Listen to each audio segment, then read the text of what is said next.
candid conversations, unfiltered opinions, and humor with Abeg Vex podcast. Hello, welcome. Today, I, Darcy Tobaya, the host of Abeg Vex podcast. I have Noah Healy with me today. Noah is a market designer, game theorist working on better economic systems. After training in nuclear engineering, he worked for tech startups at the peak of the dot-com boom. Becoming fascinated by the mathematics of information and computation led to Patton's work on a better commodity market design. Welcome, Noah. I'm so happy to have you here. I know we've been chatting a little bit, but please introduce yourself. Well, thanks for having me here.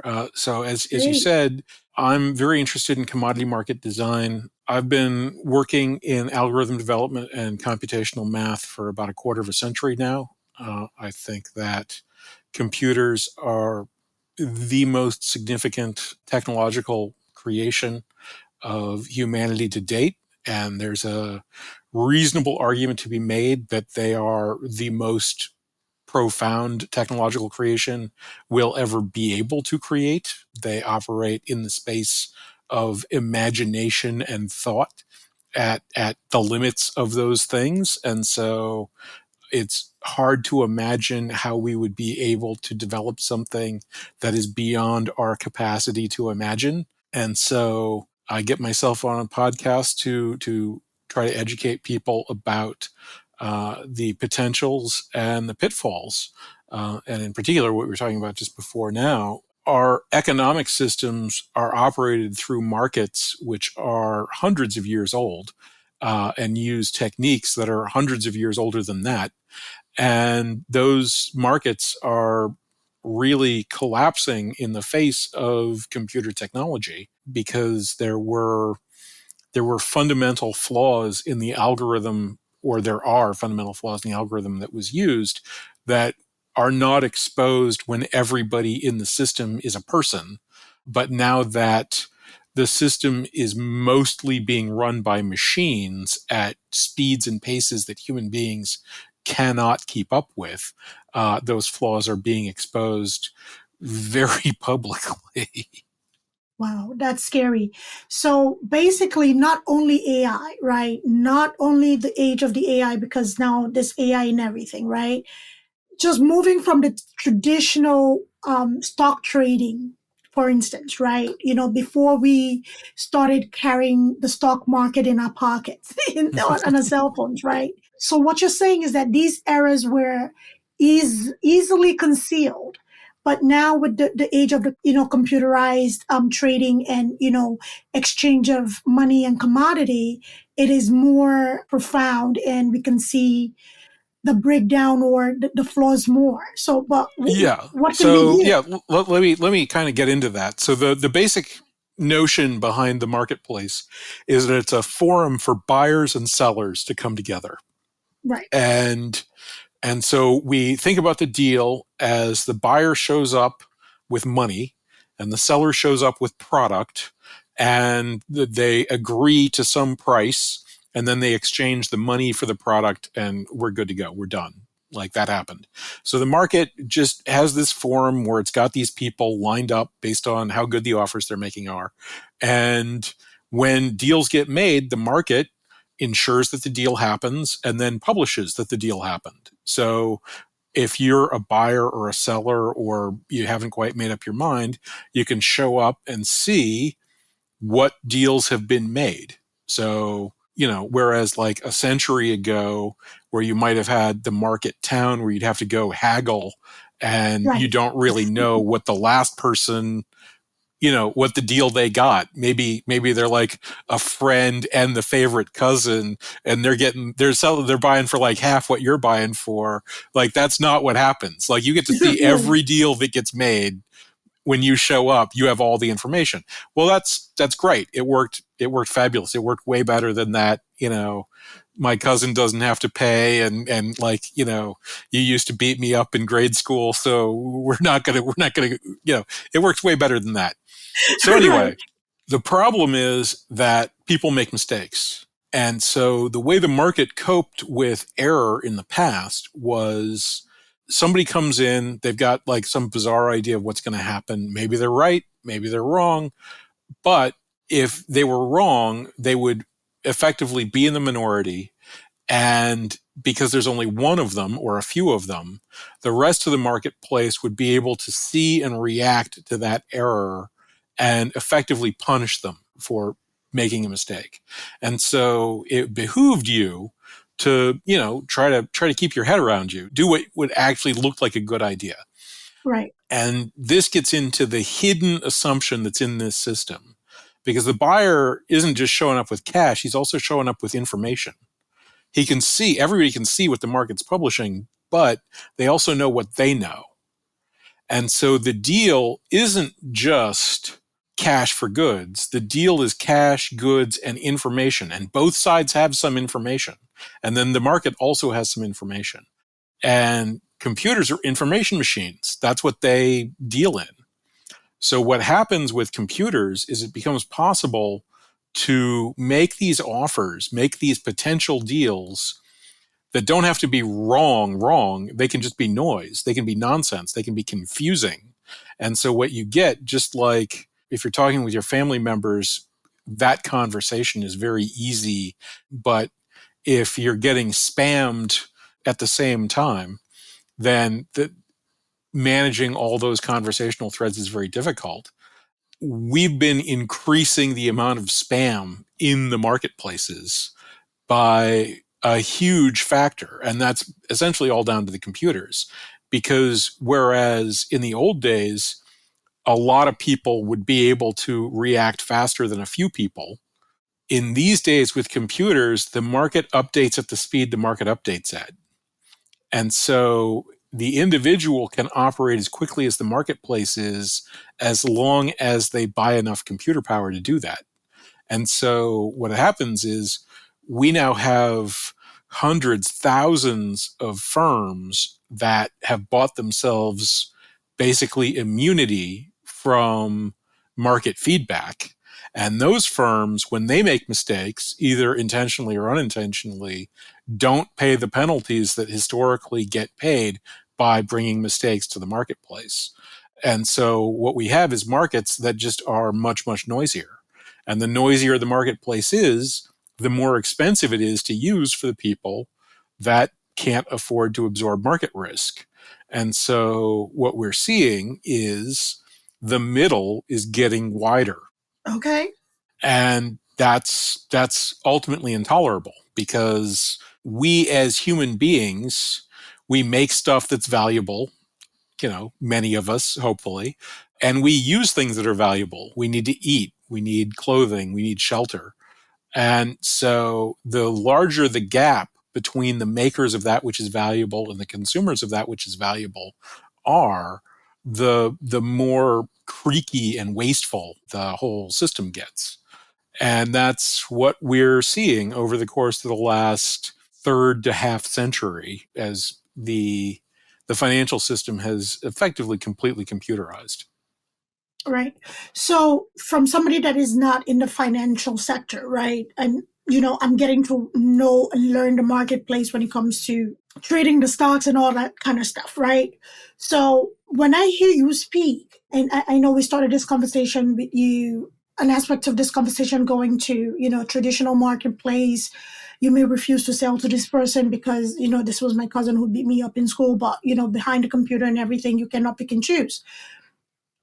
It just brought me to the new age of currency, as opposed to the traditional currency or, trading for services and things of that nature. So when I say tradition, I'm thinking New York Stock Exchange and, I'm thinking of, Wall Street, right? Then the other side of things, and I'm thinking crypto. Since crypto is a new age child, right, as opposed to the uncles and aunties that have been around, does this also apply to trading cryptocurrency, or does this broken system or this flawed system only apply to like the traditional trading market? Unfortunately, it does infest cryptocurrency as well. So the Oh, wow. cryptocurrency people basically say that the problem with the markets is that the currency that we're using doesn't work very well. And that argument is actually pretty decent. We have a lot of issues with our currencies, particularly some of them are very famously, horrifically bad. But that currency is basically a unit of measurement. So it's like a foot or a centimeter or something like that, except whereas if you've got rulers, hopefully your rulers are made out of something that doesn't change very much. Most currencies are sort of rulers that have been built on silly putty. And some of those rulers are actually not so much silly putty as water or air. Right. And so the crypto guys are like, well, what if we made the rulers out of something that was absolutely rock solid? What if we made it out of math? Well, okay, that's a totally reasonable argument. They haven't really solved the math problems that they've claimed to solve, although they're a lot closer than certainly the people that are pitching out the silly putty rulers that everybody actually uses. Unfortunately, they think that that's what the problem with the marketplace is. And that's not what the problem with the marketplace is. The problem with the marketplace is that it is a noise reduction system. It's like your noise canceling headphones or something like that. And as all of those kinds of information systems, true fact about them is that they have an upper limit. If you pump enough noise into the system, it won't work anymore. And so if you're on a phone call and somebody sets off like a feedback whine next to the person you're talking to, if they turn the volume on their feedback whine or white noise generator, whatever it is, up enough, you won't be able to hear the other person in spite of the fact that they'll be able to shout as loud as they want to, because the noise will just drown them out. And that, even if everything that everybody's talking about is, real and not silly putty, if everybody's just getting drowned out by noise and spam that's being produced by these robots that produce noise and spam on the regular, then you get exactly the same problem.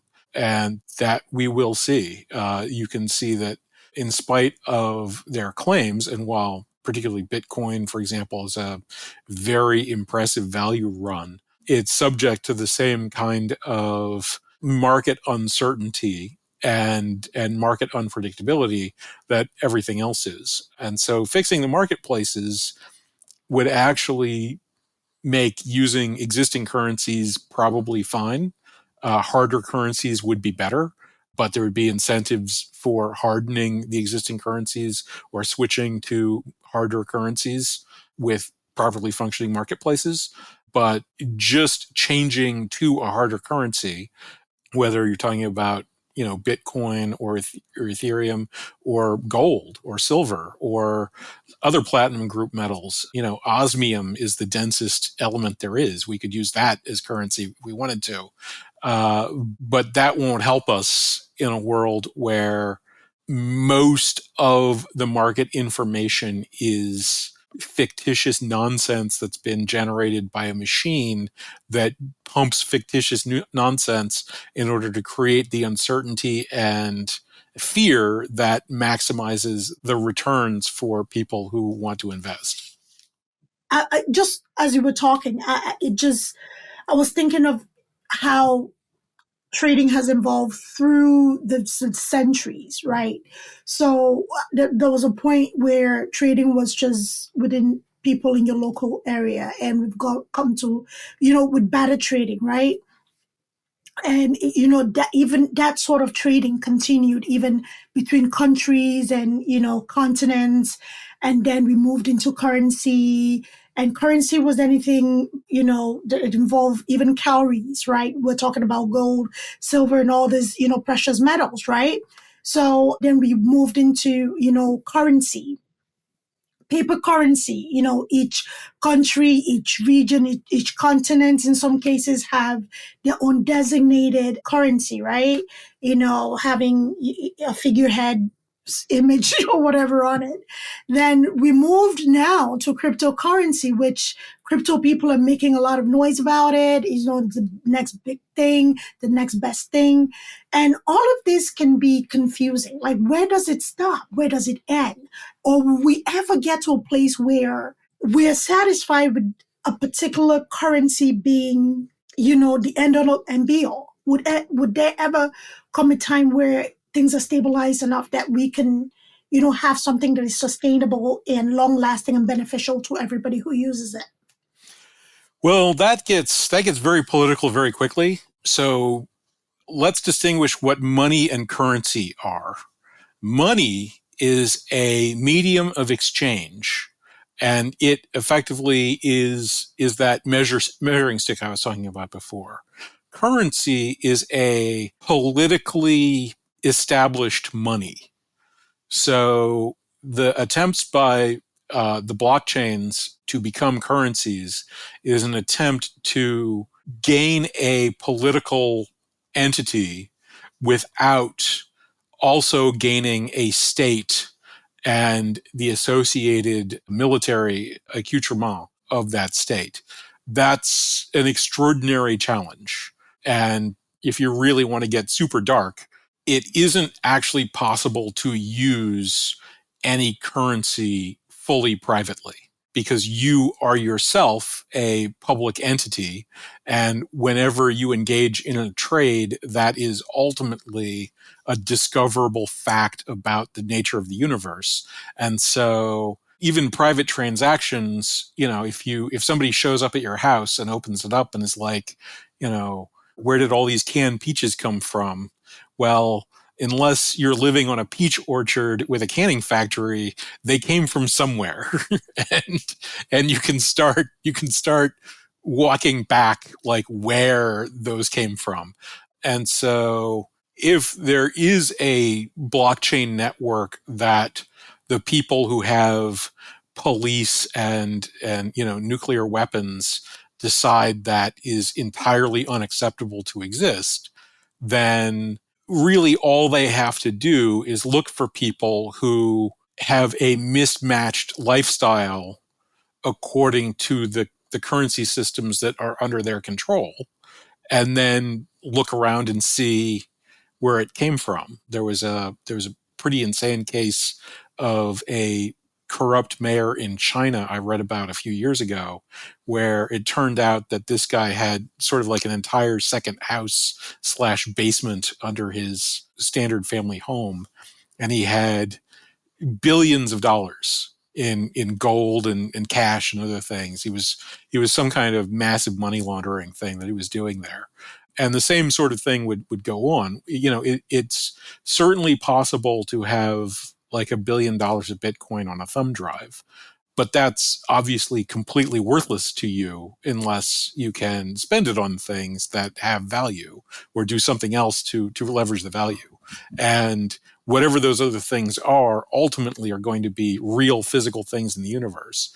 And so if it were to be fully criminalized by an environment that meant it, you would be able to identify those players by simply the fact that they had unregistered, wealth, and just say, well, that's stolen property, and take it away from them, and they wouldn't be able to defend themselves because we're positing that they're not able to defend themselves.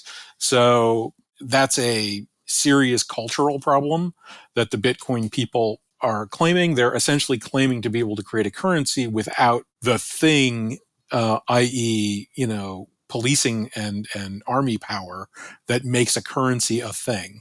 Right.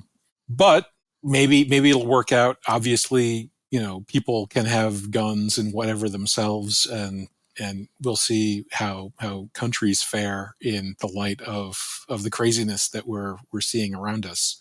But that's the separation, is that currencies aren't exactly money. And in terms of like fully stabilizing, that comes down to political unity. There's a quote from Plato: "Only the dead have seen the end of war." Humans have a lot of interest in conflict. If you've got two guys and one's stronger and one's weaker, then the stronger guy could decide that he's not going to take any advantage of that and play fair, or he could decide to, lean on the other person and take things from him. And if you introduce a woman into this scenario, she could decide that getting with the weaker guy and having the stronger guy lean on them and take things away from them is a good move for her. Or she could decide that the stronger guy and having him lean on the other guy and get things taken away from other people and given to her is a good way to go. And historically, we've seen the second of those options be popular among people, leading to, where we are today. It's going to be challenging to develop law in a increasingly computerized, roboticized society to establish fairness. But the thing is, while there are people that are stronger and a lot stronger than other people, there are people that are smarter and a lot smarter than other people. The total amount of brain and muscle mass that exists out in the world is completely overwhelming from any individual or really any organized group perspective. And so creating systems of lawful fairness that allow you to exploit lots and lots of points of view, lots and lots of information, lots and lots of decision making, make way better decisions, make way better plans than any individual can. And so that's the switch. That's why the markets that we use right now are so incredibly culturally dominant. The markets that we presently use were developed in northern Italy just prior to the Renaissance. And at that time, the Eastern Roman Empire, the Byzantines, were the major political and economic unit across the Mediterranean and the Black Sea. And in fact, they owned the choke point between those two things. It was an extraordinarily wealthy and valuable place. And because the markets worked so much better, places like Venice and Genoa and Naples turned into the, tourist trap destinations that they are today because they got richer than Constantinople was, because in spite of the fact that you had to go to some place that's nestled up into the mountains and isn't really a transshipment point to anywhere, the decisions were so much better there that you still made more money going out of your way and maybe having to smuggle past the other guys to do it. And the same thing will happen again if we develop new marketplaces. Right now, you'd mentioned, New York Stock Exchange. New York, Chicago, and London control virtually every benchmark marketplace on Earth. And so, the price of global rice is set in Chicago. Which does not have any rice paddies. The price of global nickel or copper are set in London, in spite of them having no nickel or copper mines. When the French and Chicago disagree about the price of butter, it's because the French don't understand anything about butter, because Chicago decides what the price of butter is. And as we'd mentioned before, cocoa, the price of cocoa is not set in Africa because the market's not there. Now, you could build my system where the information becomes its own interior marketplace. And so the producer comes in my system with product, the consumer comes with currency, the negotiator, which is a hat anybody can put on. Producers can put on a negotiation hat, consumers, but third parties can put on negotiation hats, can bring information. And what we do is we set up a deal that people can choose to participate or not participate in. And so you don't have to do any negotiation or risk. You just get to look at what deals are on offer and what deals are projected to be on offer and decide if you want to expand your business, if you want to participate here or wait until later, if you want to go out of business because it's not really practical to make whatever this is wherever you are. And that system is hundreds of times more efficient algorithmically than this sort of mixed information product money thing that we've been doing for 800 years now. Wow. So, Noah, you said something that my wheels have kind of been turning, and as I'm listening to you, these noisemakers, right? These noisemakers that are producing this spammy type communication to widen this gap. I know that you're working on the system to address that. I dare to ask who are the primary shareholders behind these noisemakers that are creating a marketplace that is not really equal in a sense? Okay, sure. Yeah. Well, so these markets developed around actual traders. So these original Italian factors were trading cloth or dyes or spices across the Mediterranean. And as it expanded out, new kinds of markets, industrialization set in, lumber, fur, metals, coal, other things became valuable, and agricultural product. And then the United States turned out to have half the world's arable land. And so we took over most of the agricultural product because we were making most of the agricultural product. So Was that during the slavery cotton trading and stuff like that? there was some of that, but actually, the real outgrowth was the expansion into the West, which was coterminous with some of the later slavery period. But it turns out that Illinois, for example, has the world's greatest farmland. There's a confluence of the Mississippi, the Ohio, and the Missouri rivers in Right, that region.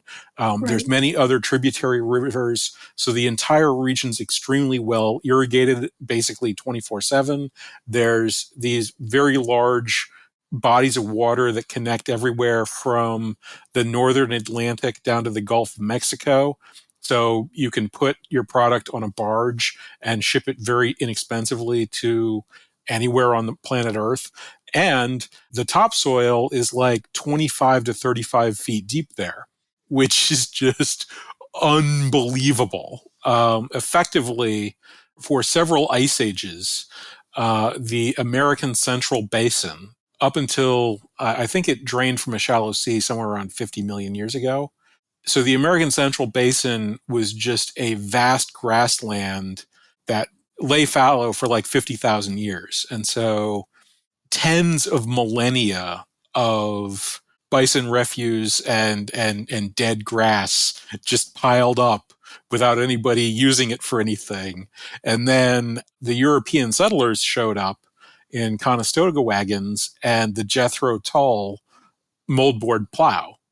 So like it's not like the Indians didn't have agriculture, but they didn't have the heavy European plow that was actually capable of breaking through the rock hard sod of the Central Plain.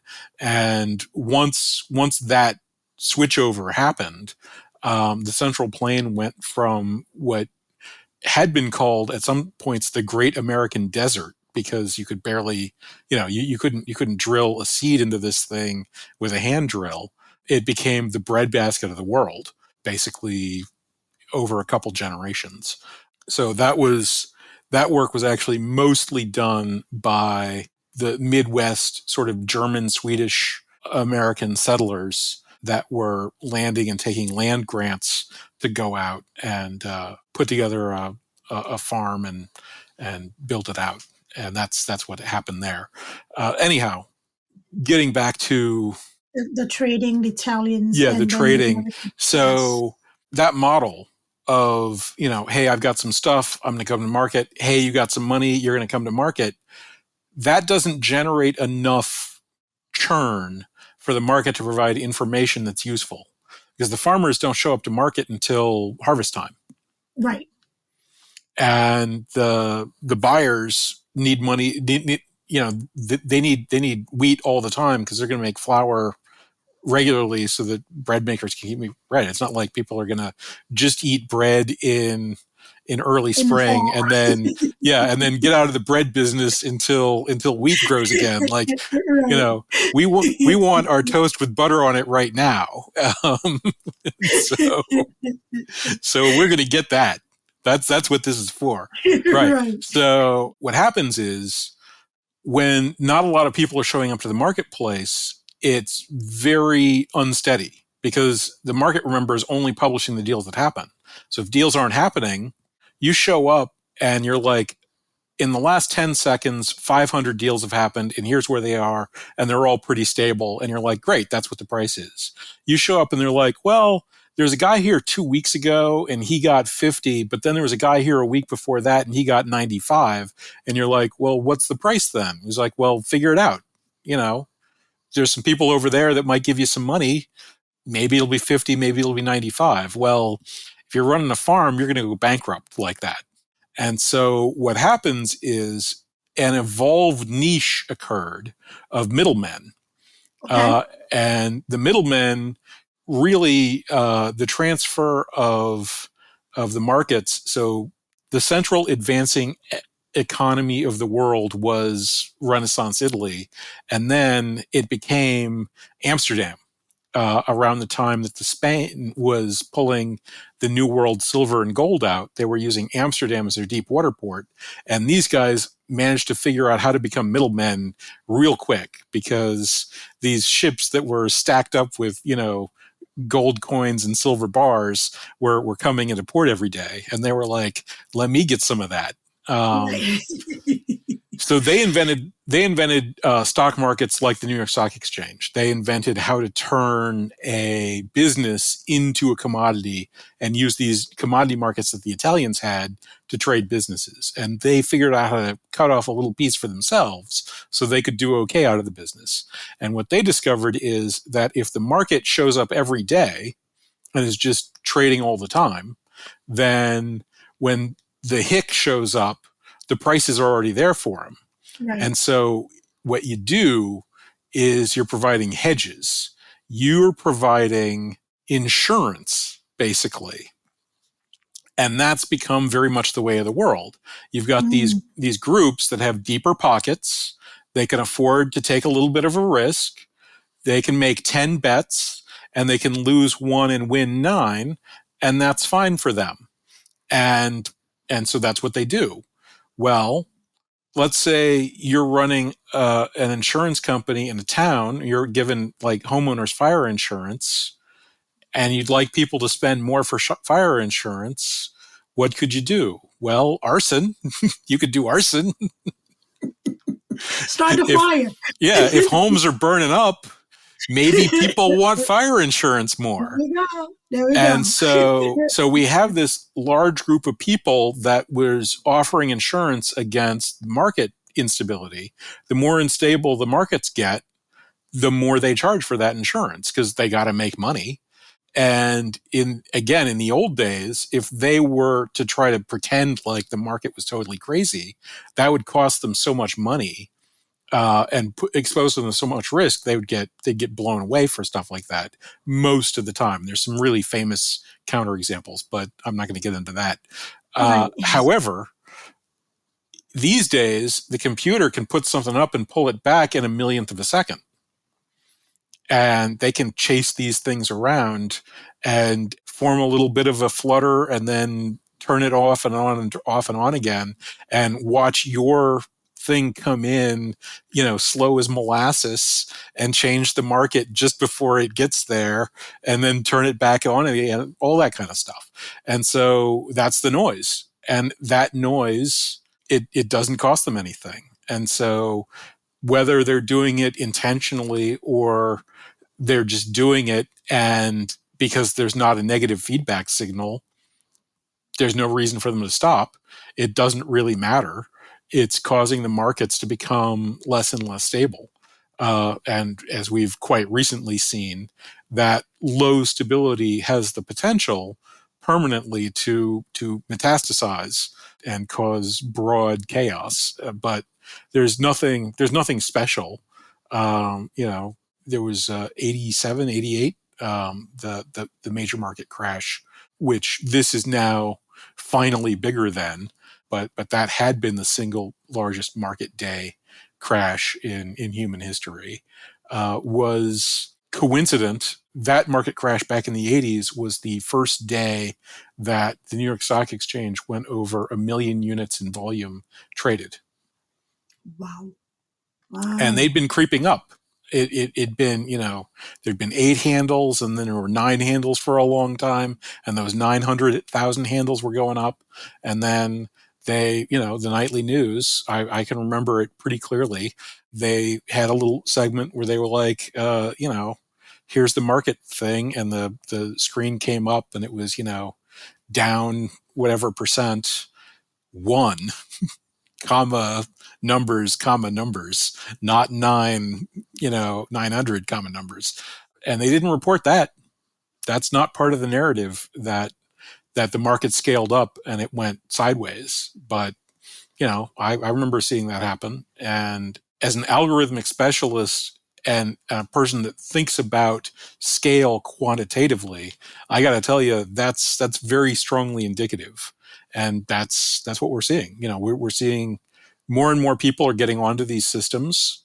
You're talking about, everybody can have it in their cell phones these days. Right. That's noise too.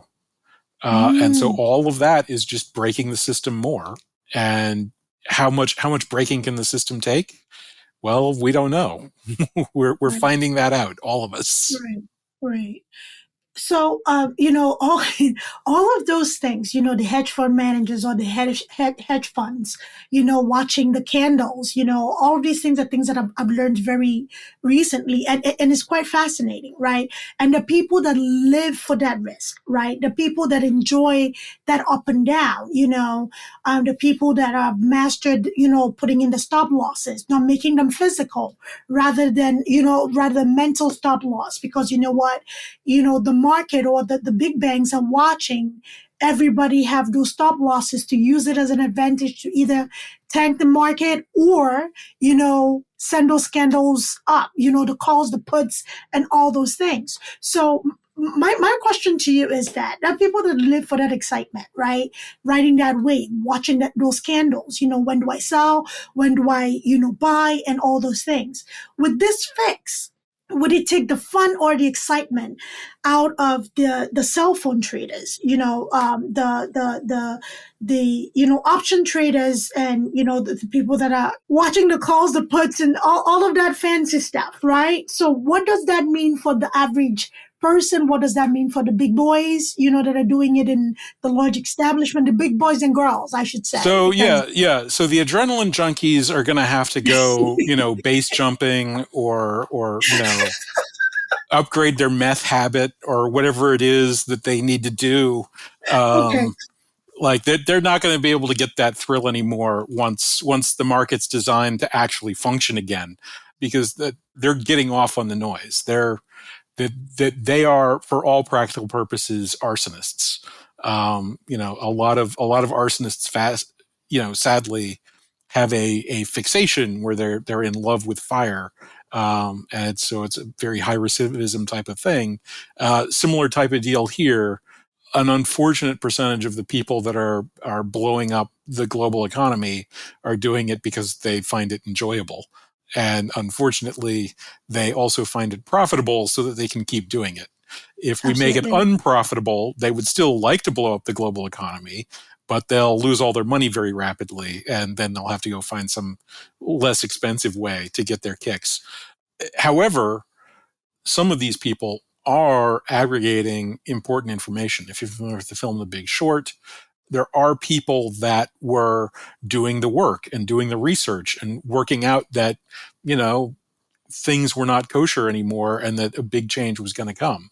And that's also very valuable. There are drones and satellites that are analyzing global climate and soil conditions around the world so that people can bet into these markets in more profitable ways. And doing that leads to better information so that farmers and factory owners can plan their businesses and be more profitable.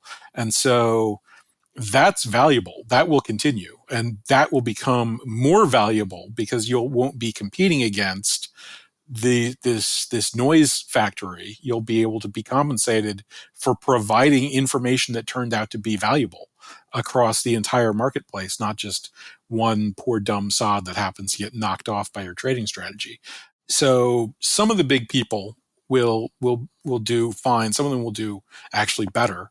Most of them will not. Okay. The other big win for the bigs is the market operator. Current market operators impose less than 0.5% of the costs on the transactions. Their transaction fees are very cheap, and they're getting a very small fraction of the value of what they're providing. With my system, they would be able to take a much larger chunk of that while still underpricing other marketplaces because of how much more efficient things are. So it would be possible very easily, in fact, for somebody to compete with the CME group, take 10 times the revenue that the CME group did as a percentage of the trades that they were facilitating, Right. and offer the sort of farmers and factory owners a 90% discount compared to the transaction costs the CME group was actually charging them, and do both of those things at the same time, because that's just how much loose crap is in the system right now. And then for those people that are in the farming business and other commodity product business, right now transaction costs are larger than the average rate of return of the operation of commodity production business. So producing commodities, you might have a profit margin of about $1.07. Transaction costs are more like $1.06. So cutting transaction costs in half, you could see a 56% increase in profitability on average across an entire industry. And if you think about what happens to a small business when their profits go up 56%, that's pretty profound. Right. It sounds like a win all around for everybody who's doing the right thing, right? It sounds like a win all around for, start to finish, the farmers, the factory workers, the buyers, the big banks who are doing the right thing, right? It sounds like a win all around. What do you think the resistance is on buying into your system or accepting your system for what it is? You did clearly say that some will not fare well, right? Yeah, But sure. people that are doing the right thing. So why is this not something that is highly supported? And, because I want everybody to win. You and I want everybody to win. Everybody who's doing the right thing, right? Right, So exactly. what's the deal? Well, I have to say that I definitely thought that it would be hard, but I thought the sale would be a lot easier than this. There are some confusing things. Number one, change is rough for everybody. Nobody really likes change. Um, Absolutely. Also, I don't have any relevant reputation, and that makes this a harder sell as well. And this comes out of complete left field. So that sort of zero reputation left field thing, many of the people that are in the system and really across the board, people are very reluctant to think with their own brains. They want people that they already respect to have chewed up knowledge and provided to them, preferably in terms of what they've already done. And so that creates a very big chicken and egg. But sadly, for people that are actually willing to like sit still long enough to hear me out and walk through it, I get an enormous amount of pushback on number one, making large amounts of money. Lots of people who are quite wealthy are extremely reluctant to make large amounts of money. That I'm not entirely certain what the source of that is, but that's That doesn't something. make sense. Yes, that's something I've seen that makes no sense. Another even more disturbing block is that many of them are, in fact, not interested in everybody doing the right thing being better off. They're explicitly repelled by ethical behavior, if you will, and some of them have said so in so many words that if this was a way to steal like $1 billion, they would be in. But a way to actually make and improve things by trillions of dollars, it's like, nope, that's not what we do here. So, is there like an appeal to keep the poor poor and the wealthier wealthier? Could that be it? I can't really say on that one. There definitely is a sort of class social position aspect to certain things. So the very wealthy people I've spoken to, and I haven't gotten to very many of those within the system, they occupy a niche of extraordinary social power and economic power and political power.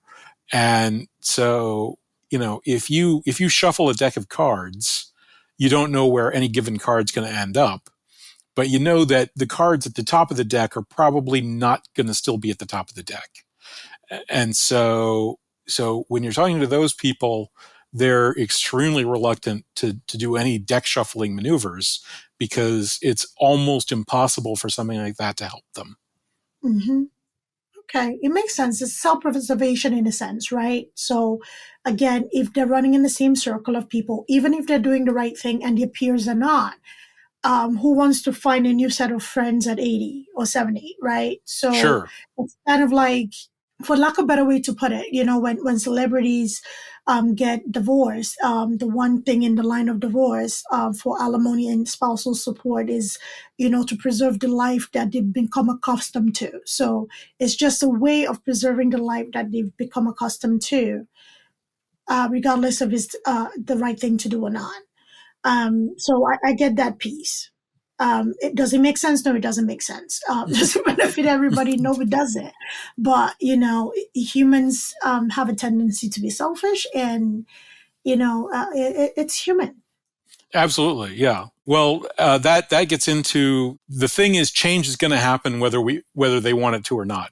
As we're now seeing with the markets going totally crazy, this system that we have is collapsing and will eventually fall apart because the problem isn't that they're greedy or incompetent.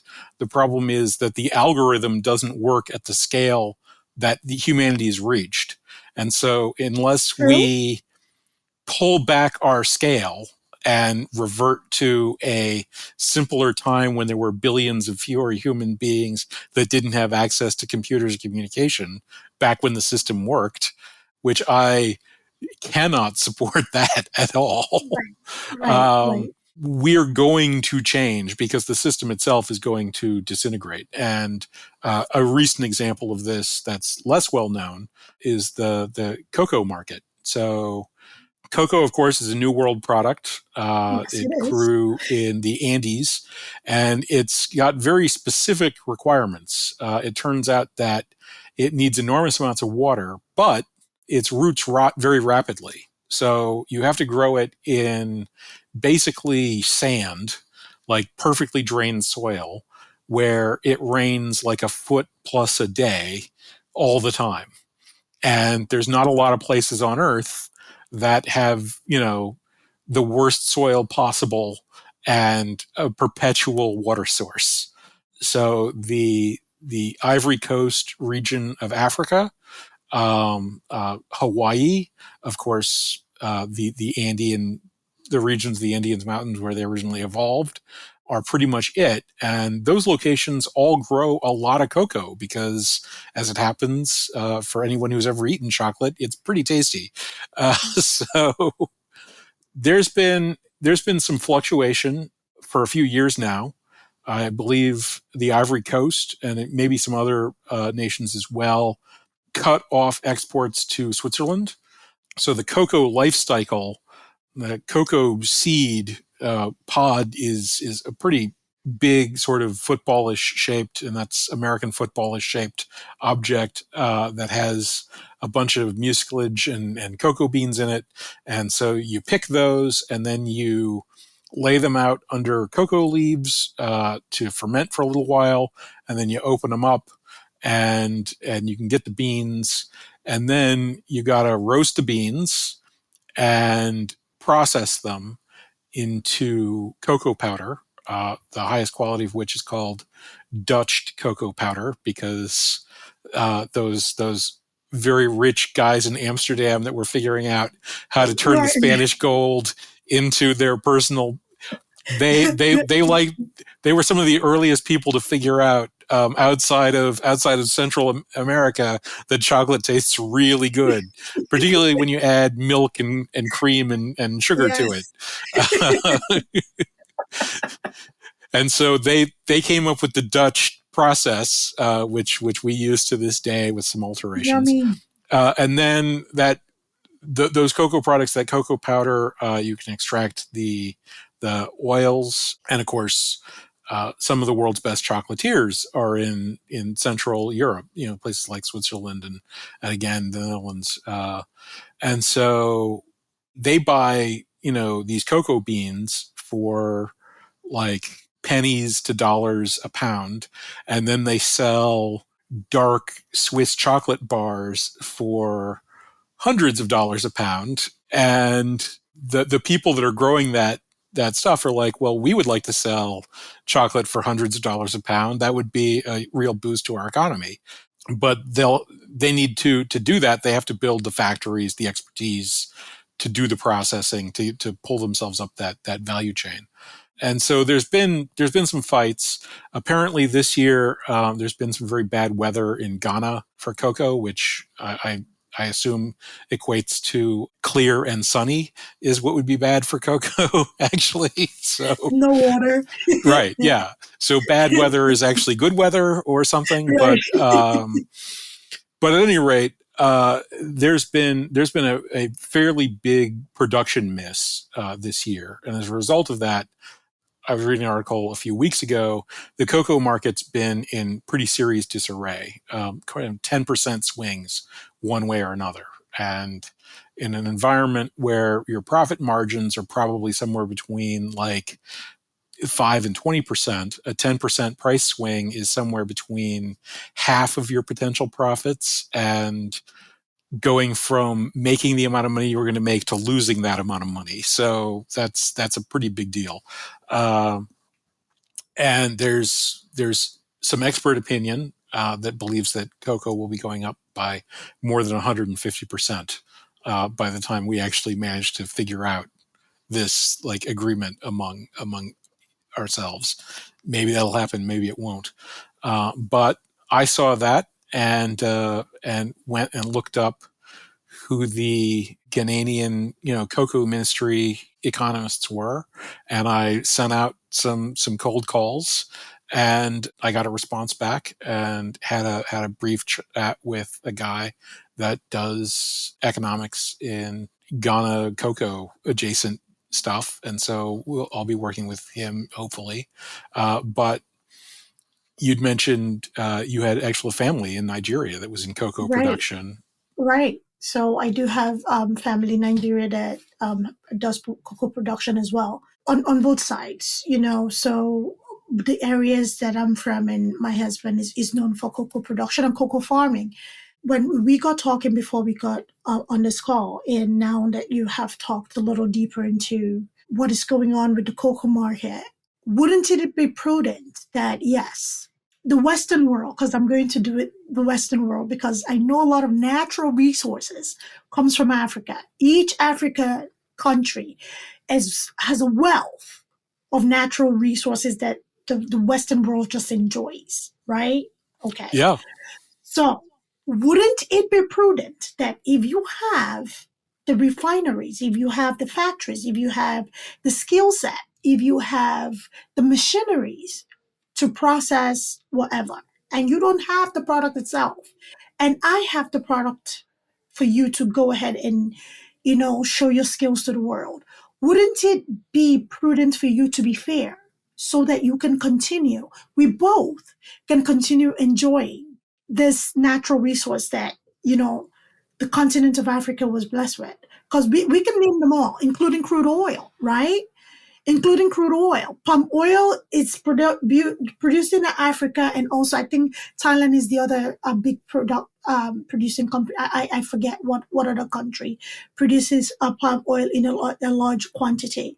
But these are resources that are found in almost everything that the Western world enjoys, from soap to the product, the perishable and non-perishable product on the shelves. In talking about your system and how it would help to stabilize the market and, level the playing field in a sense and be fair, not level it, be fair. Wouldn't this be a prudent thing to do about paying people in a way that makes sense, right? As Yes, opposed to yes, nickel yes. and diming It very somebody, much would be. right? Yes. Don't Um, nickel and dime us. Don't nickel and dime me. Pay me in a way that makes sense. If you're selling my chocolate bar, a chocolate that came from me for hundreds of dollars, and you just got a whole bag from me for barely a dollar, anything below $5, right? The profit margin doesn't make sense in comparison to how you're treating me, right? Wouldn't that in make many sense? cases, yeah. I mean, this is a pretty serious issue. There's other even more egregious marketplaces. Cobalt, for example, is an extremely important mineral with the attempt to electrify everything, even stuff that definitely shouldn't be electrified. Right, But the major exploited cobalt mines these days are in Central Africa, which has a really serious slavery and human rights problem, and that's led to mass exploitation. And nobody really cares right. at over on the buying a new electric vehicle side of things, that's what you're doing it on the backs of. Yeah, So we've got a lot of issues. To me, with this technology, an opportunity now exists for primary production economies, which a lot of names have occurred over the last century for that. But you know who you are, basically, if the important thing about your country is that you're exporting raw materials. And not all of those countries, I mean, places like New Zealand and Australia make a lot of their money by exporting raw materials. right. So it's not, But it's it's done fairly. It's right. done in a way that Well, also benefits I the wouldn't go economy, as far as right? that. Okay. Okay. Everybody, Got everybody's it. getting really screwed by having to use these marketplaces. Got it.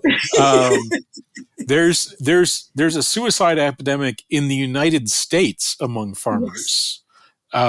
Yeah, I mean, you don't have to be, a different color and a different religion on the other side of the world to be on the wrong side of this thing. You just have to not be one of these adrenaline jacked insiders that's throwing hundreds of billions of dollars around to pretend like the world's on fire so that they can make more money.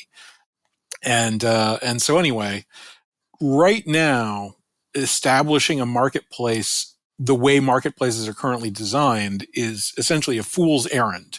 If Nigeria was to set up their own competitive cocoa market, because they wouldn't have the same amount of currency flow through themselves, deal flow through themselves, they would not be able to establish prices as well as the markets that are in Europe that actually set the benchmark.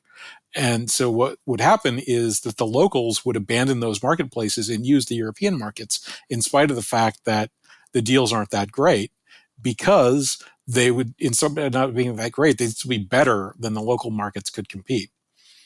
With my technology, with the CDM, it becomes possible to create local markets that will be able to develop information that's at least as good and usually better than those existing benchmarks. And so that would allow a Nigeria to potentially become a regional benchmark, or maybe just become their own local marketplace that can negotiate a at scale, effectively create a bilateral collective negotiation between buyers and sellers, and figure out what fair is. Fair, maybe $5 a pound, maybe $3.50 a pound is actually fair once those people make their decisions about how their businesses work.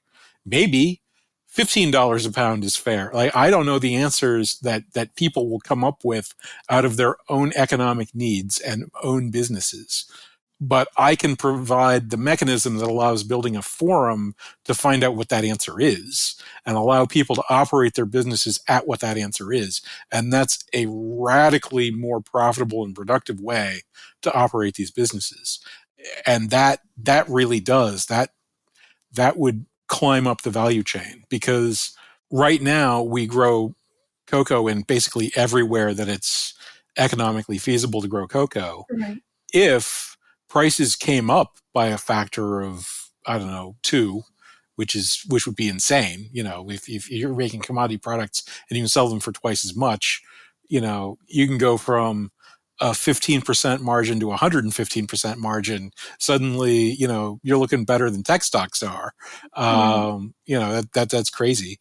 But if that happens, maybe building greenhouses in Iceland, with desalination plants, it's a good way to make cocoa, because Iceland makes a lot of bananas. And let me tell you, bananas do not grow natively in Iceland. Yeah, I wouldn't think they do.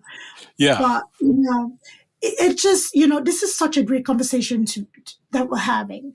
So with your system, the CDM, right? So do you think your system is more effective on a grassroots level or more on an establishment level? Because when we're talking about that, we understand that there are stakeholders and decision makers that may not want this to be a general benefit because of the personal benefit that they're getting, okay, from stifling the market the way that it is, right? So would you say on a grassroots level, on a farmers association level, or exporters, or economic advisor level, that this can be established, or it has to be something that is establishment available on like a national level? Uh, so it does require a few dozen participants on each side to get sort of Get statistical the usage buy-in. buy-in up. But think about how many different cocoa farms are in Nigeria. Right. Needing to get like 25 to 50 of them on board, first off, is still very grassroots type scale. Um, Right. in terms of the benefits, it's down to roles. This marketplace has 4 roles on offer, and people that are capable of occupying one or more of these roles benefit from doing so. So the roles in a CDM are the operator, that they get to have a market that's less expensive to operate, less expensive to regulate, and generates more revenue than existing markets do. Then you've got the negotiator. They get to exploit their information in the marketplace and not buy the existing market. You exploit your information through counterparties. So the two of us make a deal. Is it a good deal? Well, we made it, so we both thought so. But one of us might be more right than the other one. And so if I've got better information than you, the deal probably favors me. And if you've got more information than me, the deal probably favors you. And if I've got more information than people in general, I'm one of these middle guys that's doing stuff, I can Mm. make a whole bunch of deals and in general make money from each of the people that I trade with. Okay. But I can't make money from all the people I don't trade with. And most of the people in the market are people I'm not trading with, because there's an enormous scale through the system. What CDM allows you to do is you're taking a smaller piece, but everybody that trades is paying for the information. And so it's not finding a position where you can find people that are effectively dumb enough to take bad deals from you. It's creating a better deal for everybody. And if you're capable of doing that, you get a piece of commission of every trade that happens. And so that can actually add up to much, much more money for these skilled, informed negotiators. And then you've got the producers. They get a stabilized marketplace that's trying to maximize their profits, because that's what's going to draw producers. And then the consumers get a stabilized marketplace that's trying to maximize their desire to buy, which for most commodity product, people aren't buying it to eat it. They're buying it for their own factories, which means effectively it's trying to maximize their profits as well. Yeah. And so that can exist at a lot of levels. You could have a farmers association get rolling and then have that grow out and become major. You could have a trade association, sort of a regional type of thing. You could have a nation. Everybody except for the US and the UK is effectively outsourcing their financial economy to the US and the UK. And we're actually cross-trading as well because the UK has the industrial metals and we've got all the agriculture. So people in the UK that are eating food are paying us for figuring that out. And people in the United States that are building stuff out of metal are paying the UK to figure that out. So if, Nigeria, which is one of the world's major oil producers, as you point out, Yes. also, you guys have, 100 million people. You got a lot of stuff going on there. So Yeah. from fish to cocoa to oil and whatnot, if you wanted to stop outsourcing your market negotiation, the government could set up CDMs and create a stabilized internal economy that was more profitable and Right. could potentially become the regional benchmarks if they do a better job at it, or if other local companies decide not to engage in that and simply use the established ones that are there. Or, like as I said, I'm talking to the guy in Ghana, maybe they would do it. Wow, this is such a great conversation, Noah. And I want us to really talk about this some more because there are people that I would like to bring into this conversation. There's a lot. There's a lot to be done. There's a lot to do. There's a lot to learn, and change is not always easy. But it starts with one person. One of the things that Nelson Mandela, he said so many things. It's like if you cannot change the world, make a dent in it, right? And it all starts with a conversation, right? All starts with a conversation. This might not change today, tomorrow, next week, even in our lifetime. But you know what? We're starting with a conversation. And, you never know who's listening. You never know who's willing. You never know who's just waiting to jump in. So I thank you so much for sitting with me today. And this is not going to be the last of this conversation because I am going to go and do my homework. I'm going to do my studying so that we can have this, on a deeper scale. Maybe we just pick just one industry next time and just delve deeper into it about the benefit that your system, the CDM, can have on it. So this was great. Yeah. This was very enjoyable for me. And Yes. I'd very much look forward to doing a follow-up with you sometime. Absolutely. Thank you so much. So thank you, everybody. We would love for people to get involved in this conversation. Noah, are you on LinkedIn or anywhere? Where can people find you? Yeah, absolutely. So you can find me on LinkedIn. Contact me directly at noahphealy@yahoo.com. I've got a white paper that you can download. There's a website called cordis.com where you can learn more about this. There's a video explaining it that's on YouTube. I've got a podcast where I talk about AI with the former CTO of Reddit and sorts of impacts it's having. And for people that would like to offer me a little bit of encouragement and support, there's a petition up on change.org. And if you sign that would be fantastic. Share Beautiful. it out. So there's a bunch of different ways to find out more about me and what I'm doing. And Google search. There aren't very many Noah Healys in the world, and I'm older than the other one. So I love it. So for anybody who's interested, all of Noah's information I am going to include with this podcast wherever we're publishing it, and also on all the social media that we're on. So if you're interested in having this level of conversation with Noah, please reach out to him and, get engaged. Tell us what you think. We want this conversation to continue. So thank you, Noah. We want to have this conversation, you and I, again. And thank you, everybody, for listening. Thanks for tuning in to Abeg Vex podcast. If you enjoyed today's episode, don't forget to subscribe, rate, and leave us a review. It really helps us out. We'd love to hear your thoughts and continue the discussion. So join us on social media or drop us a message. Until next time, keep exploring, stay curious, and keep pushing the boundaries of your world.